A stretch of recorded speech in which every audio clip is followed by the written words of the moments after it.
Well, we're investors in a very broad range of sectors in the clean tech area. The key thing that we look for is, does a technology or a project have the ability to transform an industry? Does it have a chance to revolutionize a particular category? And so we've invested across solar, biofuel, biochemicals, energy storage, LED lighting, a very broad range of sectors. Sure. Well, I think that among the 60 portfolio companies that we have in the clean tech area, probably a good 20 or 30 of them have investable projects that are possible in China or Asia more broadly.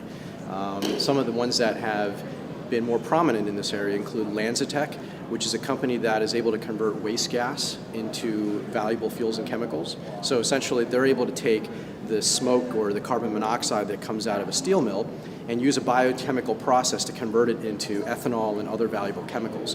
Baogang, which is the largest steel manufacturer in China, second largest in the world, has entered into a joint venture to help deploy projects to take the gas from their steel mills and convert it into these valuable chemicals.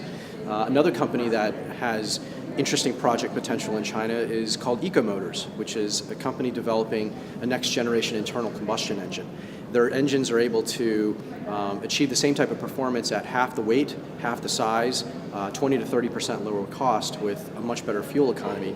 And one of the largest truck manufacturers in China has entered into an agreement with them as well to deploy the technology in China.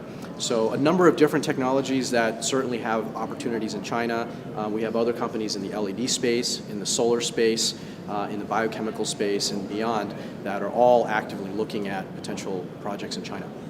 Well, clean tech investing is not easy for a lot of reasons. A lot of the technologies involved can be capital intensive.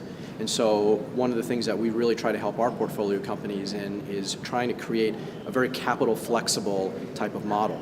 How can we leverage partnership capital to defray the amount that a company needs to raise in order to commercialize their technology? And so part of what helps in that regard is we only invest in technologies that are highly disruptive. So Cleantech, for example, in doing that waste to fuel conversion is creating a process that's so valuable to their partner that they're willing to put in capital to build large plants. Our company does not need to do that. So it helps solve the capital efficiency problem. Other areas of difficulty include very challenging technology. These are not easy technologies to scale up. Some of it's heavily regulated, so you have to have the right type of policy and regulatory support around it. You have to build great teams that have entrepreneurial DNA, the ability to scale up, and a lot of scientific domain expertise. So that combination of things is not easy to find in companies, but that's what we spend time doing.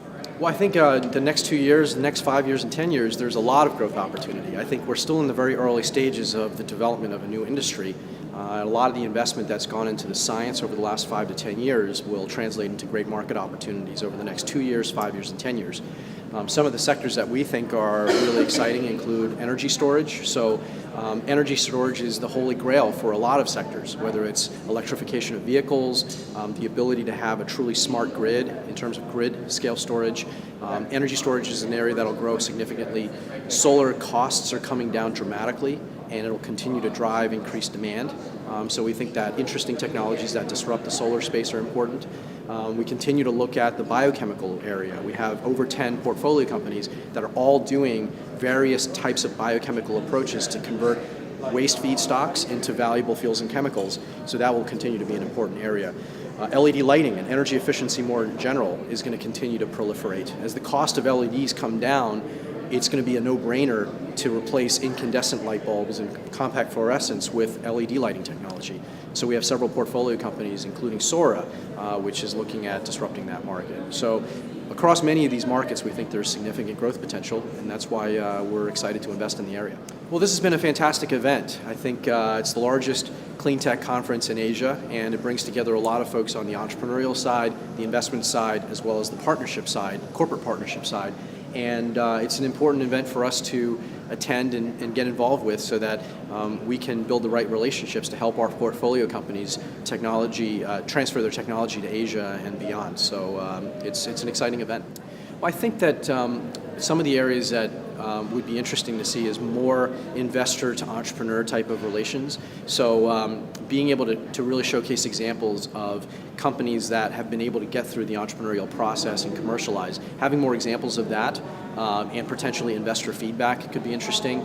A more more systematic way to have investors be introduced to corporate partners who are interested in doing technology transfer from the US and other parts of the world to Singapore and other parts of Asia. So more systematic relationships building there could be helpful. But otherwise, I think you have a lot of the right aspects of a good conference here.